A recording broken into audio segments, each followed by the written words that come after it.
आप सबको मेरा सादर प्रणाम। आज हम विष्णु पुराण का 17वां अध्याय श्रवण करेंगे, जो है हिरण्यकश्यप का दिग्विजय और प्रहलाद चरित। श्री पराशर जी बोले, हे मैत्रेय, उन सर्वदा उदार चरित परम बुद्धिमान महात्मा प्रहलाद का चरित्र तुम ध्यान पूर्वक श्रवण करो। पूर्व काल में दिति के पुत्र महाबली हिरण्यकश्यपु ने ब्रह्मा जी के वर से गर्वयुक्त होकर संपूर्ण त्रिलोकी को अपने वशीभूत कर लिया था। वह दैत्य इंद्रपद का भोग करता था। वह महान असुर स्वयं ही सूर्य, विष्णु, वायु, वरुण, अग्नि बना हुआ था। वह स्वयं ही कुबेर और यमराज भी था, और वह असुर स्वयं ही संपूर्ण यज्ञ भोगों का भोगता था। हे मुनि सत्तम, उसके भय से देवगण स्वर्ग को छोड़कर मनुष्य शरीर धारण कर भूमंडल में विचरित कर रहे थे। इस प्रकार संपूर्ण त्रिलोकी को जीतकर त्रिभुवन के वैभव से गर्विल हुआ और गंधर्वों से अपनी स्तुति सुनता हुआ वह अपने अभीष्ट भोगों को भोगता था। उस समय उस मद्यपानासक्त महाकाय हिरण्यकश्यपु की ही समस्त सिद्धि गंधर्व और नाग आदि उपासना करते थे। उस दैत्यराज के सामने कोई सिद्धगण तो बाजे बजाकर उसका यशोगान करते, तो कोई अति प्रसन्न होकर उसकी जय जयकार करते थे, तथा वह असुर राज वहां स्फटिक एवं अभ्रशिला के बने हुए मनोरम महल, जहां अप्सराओं का उत्तम नृत्य हुआ करता था, प्रसन्नता के साथ वहां मद्यपान करता हुआ रहता था। उसका प्रहलाद नाम का महाभाग्यवान पुत्र था। वह बालक गुरु के यहाँ जाकर बालोचित पाठ पढ़ने लगा। एक दिन वह धर्मात्मा बालक गुरु जी के साथ अपने पिता दैत्यराज के पास गया, और जो उस समय मद्यपान में लगा हुआ था। तब अपने चरणों में झुके हुए अपने परम तेजस्वी पुत्र प्रहलाद को उठाकर पिता हिरण्यकश्यपु ने कहा। हिरण्यकश्यपु बोला, वत्स, अब तक अध्ययन में निरंतर तत्पर रहकर तुमने जो कुछ पढ़ा है उसका सारभूत शुभ भाषण हमें सुनाओ। प्रहलाद बोले, पिताजी, मेरे मन में जो सबके सारांश रूप से स्थित है वह मैं आपकी आज्ञा अनुसार सुनाता हूँ, सावधान होकर सुनिए। जो आदि, मध्य और अंत से रहित, अजन्मा, वृद्धि, क्षय, शून्य और अच्युत्य है, समस्त कारणों के कारण तथा जगत के स्थित और अंतकर्ता, उन श्रीहरि को मैं प्रणाम करता हूँ। श्री पराशर जी बोले, यह सुन दैत्यराज हिरण्यकश्यपु ने क्रोध से नेत्र लाल कर प्रहलाद के गुरु की ओर देखा और कांपते हुए ओठों से कहा। हिरण्यकश्यपु बोला, रे दुर्बुद्धि ब्राह्मण, यह क्या? तूने मेरी अवज्ञा कर इस बालक को मेरे विपक्षी की स्तुति करना सिखाया है? तब गुरुजी बोले, दैत्यराज, आपको क्रोध के वशीभूत न होना चाहिए। आपका यह पुत्र मेरी सिखाई हुई बात नहीं कह रहा है। हिरण्यकश्यपु बोले, बेटा प्रहलाद, बताओ तो तुमको यह शिक्षा किसने दी है? तुम्हारे गुरुजी कहते हैं कि मैंने तो इसे ऐसा उपदेश नहीं दिया है। प्रहलाद बोले, पिताजी, हृदय में स्थित भगवान विष्णु ही तो संपूर्ण जगत के उपदेशक है। उन परमात्मा को छोड़कर और कौन किसको कुछ सिखा सकता है? हिरण्यकश्यपु बोला, अरे मूर्ख, जिस विष्णु का तू मुझ जगदीश्वर के सामने धृष्टता पूर्वक निश्चय होकर बारंबार वर्णन करता है, वह कौन है? प्रहलाद बोले, योगियों के ध्यान करने योग्य, जिसका परम पद वाणी का विषय नहीं हो सकता, तथा जिससे विश्व प्रकट हुआ है और जो स्वयं विश्वरूप है, वह परमेश्वर विष्णु है। हिरण्यकश्यपु बोला, अरे मूढ़, मेरे रहते हुए और कौन परमेश्वर कहा जा सकता है? फिर भी तू मौत के मुख में जाने की इच्छा से बारंबार ऐसा बक रहा है। प्रहलाद जी बोले, ही तात, वह ब्रह्मभूत विष्णु तो केवल मेरा ही नहीं बल्कि संपूर्ण प्रजा और आपका भी कर्ता, नियंता और परमेश्वर है। आप प्रसन्न होइए, व्यर्थ क्रोध क्यों करते हैं? हिरण्यकश्यपु बोले, अरे कौन पापी इस दुर्बुद्धि बालक के हृदय में घुस बैठा है, जिससे आविष्टित होकर यह ऐसे अमंगल वचन बोलता है? प्रहलाद बोले, पिताजी, वे विष्णु भगवान तो मेरे ही हृदय में नहीं बल्कि संपूर्ण लोगों में स्थित है। वे सर्वगामी तो मुझको, आपको और समस्त प्राणियों को अपनी अपनी चेष्टाओं में प्रबुद्ध करते हैं। हिरण्यकश्यपु बोले, इस पापी को यहाँ से निकालो और गुरु के यहाँ ले जाकर इसका भली प्रकार शासन करो। इस दुर्मति को न जाने किसने मेरे विपक्ष की प्रशंसा में नियुक्त कर दिया है। श्री पराशर जी बोले, उसके ऐसा कहने पर दैत्यगण उस बालक को फिर गुरु जी के यहाँ ले गए, और वे वहां गुरु जी की दिन रात भली भांति सेवा शुश्रूषा करते हुए विद्या अध्ययन करने लगा। बहुत काल व्यतीत हो जाने पर दैत्यराज ने प्रहलाद जी को फिर बुलाया और कहा, बेटा, आज कोई कथा सुनाओ। प्रहलाद बोले, जिससे प्रधान पुरुष और यह चराचर जगत उत्पन्न हुआ है, वे सकल प्रपंच के कारण भगवान श्री हरि विष्णु हम पर प्रसन्न हो। हिरण्यकश्यपु बोले, अरे यह बड़ा दुरात्मा है, इसको मार डालो। अब इसके जीने में कोई लाभ नहीं है, क्योंकि स्वपक्ष की हानि करने वाला होने से यह तो अपने कुल के लिए अंगार रूप हो गया है। श्री पराशर जी बोले, उसकी ऐसी आज्ञा होने पर सैकड़ों हजारों दैत्यगण बड़े बड़े अस्त्र शस्त्र लेकर उन्हें मारने के लिए तैयार हुए। प्रहलाद जी बोले, अरे दैत्यो, भगवान विष्णु तो शस्त्रों में, तुम लोगों में और मुझ में सर्वत्र ही स्थित है। इस सत्य के प्रभाव से इन अस्त्र शस्त्रों का मेरा ऊपर कोई प्रभाव न होगा। श्री पराशर जी बोले, तब तो उन सैकड़ों दैत्यों के शस्त्र समूह का आघात होने पर भी उनको तनिक भी वेदना न हुई। वे फिर भी ज्यों के त्यों नवीन बल संपन्न ही रहे। हिरण्यकश्यपु बोले, रे दुर्बुद्धि, अब तो तू विपक्षी की स्तुति करना छोड़ दे। जा, मैं तुझे अभयदान देता हूँ, अब और अधिक नादान मत हो। प्रहलाद जी बोले, हे तात, जिनके स्मरण मात्र से जरा, जन्म, मृत्यु आदि के समस्त भय दूर हो जाते हैं, उन सकल भयहारी अनंत के हृदय में स्थित रहते मुझे भय कहाँ रह सकता है। हिरण्यकश्यपु बोले, अरे सर्पो, इस अत्यंत दुर्बुद्धि और दुराचारी को अपने विषाग्नि संतप्त मुखों से काट कर शीघ्र ही नष्ट कर दो। श्री पराशर जी बोले, ऐसी आज्ञा होने पर अति क्रूर और विषधर तक्षक आदि सर्पों ने उनके समस्त अंगों में काटा, किंतु उन्हें तो श्री कृष्ण चंद्रमा के आसक्त चित्त रहने के कारण भगवत स्मरण के परमानंद में डूबे रहने से उन महासर्पों का उन पर कोई असर नहीं हुआ।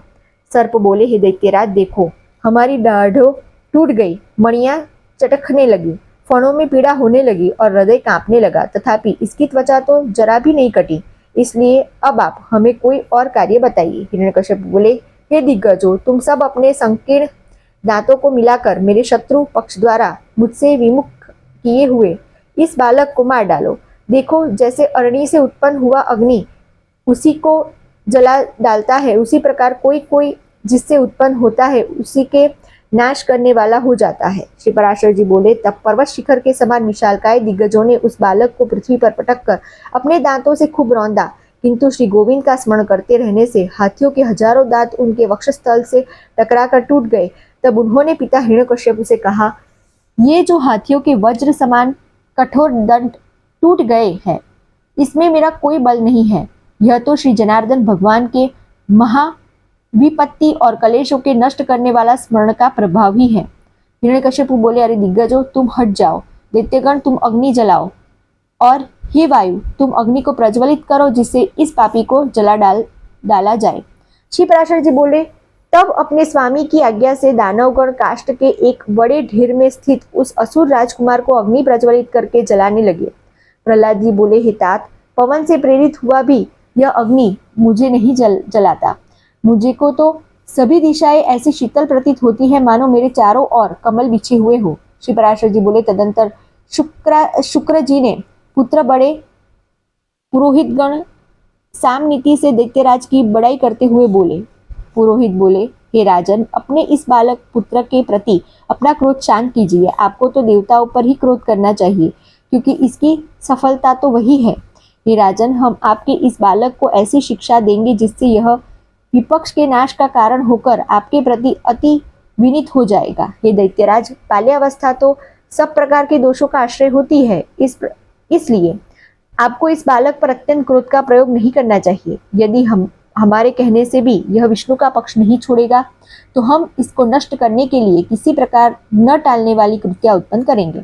श्री पराशर जी ने कहा, पुरोहितों के इस प्रकार की प्रार्थना करने पर दैत्यराज ने दैत्यों द्वारा प्रहलाद को अग्नि समूह से बाहर निकलवाया। फिर प्रहलाद जी गुरु जी के यहाँ रहते हुए उनके पढ़ा चुकाने पर अन्य दानव कुमारों को बार बार उपदेश देने लगे। प्रहलाद जी बोले, हे दैत्य कुलों में उत्पन्न असुर बालकों, सुनो, मैं तुम्हें परामर्श का उपदेश करता हूँ, तुम इसे अन्यथा न समझना, क्योंकि मेरा ऐसा कहने में किसी प्रकार का लोभादि कारण नहीं है। सभी जीव जन्म, बाल्यावस्था और फिर यौवन प्राप्त करता है, तत्पश्चात दिन दिन वृद्धावस्था की प्राप्ति भी अनिवार्य ही है। हे दैत्य राजकुमारों, फिर यह जीव मृत्यु के मुखों में चला जाता है। यह हम और तुम सभी प्रत्यक्ष देखते हैं। मरने पर पुनर्जन्म होता है, यह नियम भी कभी नहीं टला। आगम भी प्रमाण है कि बिना उपादान के कोई वस्तु उत्पन्न नहीं होती। पुनर्जन्म प्राप्त कराने वाली गर्भावास आदि जितनी अवस्थाएं हैं, उन सबको दुख रूपी ही जानो। मनुष्य मूर्खतावश क्षुधा, तृष्णा और शीतादि की शांति को सुख मानते हैं, परंतु वास्तव में तो दुख मात्र ही है। जिनका शरीर अत्यंत शिथिल हो जाता है, उन्हें जिस प्रकार व्यायाम सुखप्रद प्रतीत होता है, उसी प्रकार जिनकी दृष्टि भ्रांति ज्ञान से ढकी हुई है, उन्हें दुखी ही सुखरूप जान पड़ता है। अहो, कहाँ तो कफ आदि महाधूणित पदार्थों का समूह रूप शरीर और कहाँ कांति, शोभा, सौंदर्य एवं रमणीयता आदि दिव्य गुण। यदि किसी मूढ़ पुरुष की मांस, रुधिर, पीठ, विष्ठा, मूत्र, स्नायु, मज्जा और अस्थियों के समूह रूप इस शरीर में प्रीति हो सकती है, तो उसे नरक भी प्रिय लग सकता है। अग्नि, जल और भात क्रमशः शीत, तृष्णा और क्षुधा के कारण ही सुखकारी होते हैं, और इनके प्रतियोगी जल आदि भी आपसे भिन्न अग्नि आदि के कारण ही सुख के हेतु होते हैं। हे दैत्य कुमारों, विषयों का जितना जितना संग्रह किया जाता है, उतना उतना ही वे मनुष्य के चित्त में दुख बढ़ाते हैं। जीव अपने मन को प्रिय लगने वाले जितने ही संबंधों को बढ़ाता जाता है, उतने ही उसके हृदय में शोक रूपी कांटे स्थिर हो जाते हैं। घर में जो कुछ धन धान्य होते हैं, मनुष्य जहाँ जहाँ रहने पर भी वे पदार्थ उसके चित्त में बढ़ाते रहते हैं, और उनके नाश और दाह आदि की सामग्री भी उसी में मौजूद रहती है। इस प्रकार जीते जी तो यहाँ महान दुख होता ही है, मरने पर भी यम यातनाओं का और घर प्रवेश का उम्र कष्ट भोगना पड़ता है। यदि तुम्हें गर्भावास में लेश मात्र भी सुख का अनुभव होता है, तो कहो सारा संसार इसी प्रकार अत्यंत दुखमय है। इसलिए दुखों के परम आश्रय इस संसार समुद्र में एकमात्र विष्णु भगवान ही आप लोगों की परम गति है, यह मैं सर्वथा सत्य कहता हूँ। ऐसा मत समझो कि हम तो अभी बालक हैं, क्योंकि जरा, यौवन और जन्म आदि अवस्थाएं तो देह के ही धर्म है। शरीर का अधिष्ठाता आत्मा तो नित्य है, उसमें यह धर्म कोई नहीं है। जो मनुष्य ऐसी दुराशाओं से विचलित रहता है, अभी मैं बालक हूँ इसलिए इच्छानुसार खेल कूद लूँ, युवा अवस्था प्राप्त होने पर कल्याण साधन का यत्न करूंगा, अभी तो मैं युवा हूँ, बुढ़ापे में आत्मकल्याण लूंगा, और अब मैं बूढ़ा हो गया, अब तो मेरी इंद्रियां अपने कर्म में प्रवृत्त ही नहीं होती। शरीर के शिथिल हो जाने पर अब मैं क्या कर सकता हूँ? सामर्थ्य रहते तो मैंने कुछ किया ही नहीं। वह अपने कल्याण पथ पर कभी अग्रसर नहीं होता, केवल भोग तृष्णा में ही व्याकुल रहता है। मूर्ख लोग अपने बाल्यावस्था में खेल कूद में लगे रहते हैं, युवा अवस्था में विषयों में फंस जाते हैं, और बुढ़ापा आने पर असमर्थता के कारण व्यर्थ ही काटते हैं। इसलिए विवेकी पुरुष को चाहिए कि देह की बाल्य, यौवन और वृद्ध आदि अवस्थाओं की अपेक्षा न करके बाल्य अवस्था में ही अपने कल्याण का यत्न करे। मैंने तुम लोगों से जो कुछ कहा है, उसे यदि तुम मिथ्या नहीं समझते, तो मेरी प्रसन्नता के लिए ही बंधन को छुटाने वाले श्री भगवान विष्णु का स्मरण करो। उनका स्मरण करने मात्र से ही कोई परिश्रम का क्या लाभ है, और स्मरण मात्र से ही वे अति शुभ फल देने वाले और रात दिन उन्हीं का स्मरण करने वालों को सभी पाप नष्ट करने वाले हैं। उन सर्वभूतस्थ प्रभु में तुम्हारी बुद्धि अहर्निश लगी रहे और उनमें निरंतर तुम्हारा प्रेम बढ़े, इस प्रकार तुम्हें समस्त कलेश दूर हो जाएंगे। जबकि यह सभी संसार तापपत्र से दग्ध हो रहा है, तो इन बेचारे शोचनीय जीवों से कौन बुद्धिमान द्वेष करेगा? यदि और जीव तो आनंद में है, मैं ही परम शक्ति हूँ, तब भी प्रसन्न ही होना चाहिए, क्योंकि द्वेष का फल तो दुख रूपी ही है। यदि कोई प्राणी वैर भाव से द्वेष भी करे, तो विचारवानों के लिए तो वे अहो ये महामोह से व्याप्त है, इस प्रकार अत्यंत शोचनीय है। ये दैत्यगण, ये मैंने भिन्न भिन्न दृष्टि वाले विकल्प कहे, अब उनका समन्वय पूर्वक संक्षिप्त विचार सुनो।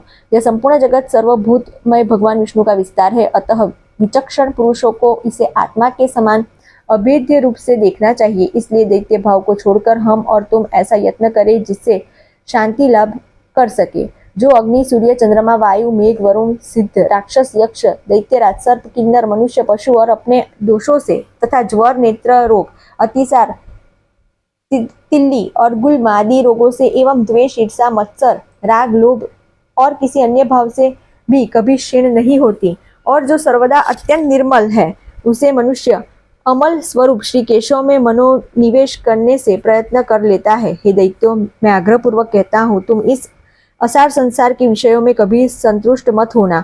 तुम सर्वत्र समदृष्टि करो, क्योंकि समता ही श्री अच्युत्य की आराधना है। उन अच्युत्य के प्रसन्न होने पर फिर संसार में दुर्लभ ही क्या है। तुम धर्म, अर्थ, काम की इच्छा कभी न करना, वे सब तुच्छ है। उस ब्रह्मरूप महावृक्ष का आश्रय लेने पर तो तुम निसंदेह मोक्ष रूप महाफल प्राप्त कर लोगे। इति श्री विष्णु पुराणे प्रथम अंशे 17वां अध्याय संपूर्ण। ओम विष्णवे नमः। जल्दी से मेरी चैनल को सब्सक्राइब कीजिए, लाइक कीजिए और शेयर कीजिए। कमेंट भी कर सकते हैं, क्योंकि आप ऐसे ही वीडियो नए नए तो ही मुझसे जान पाएंगे। आप सबको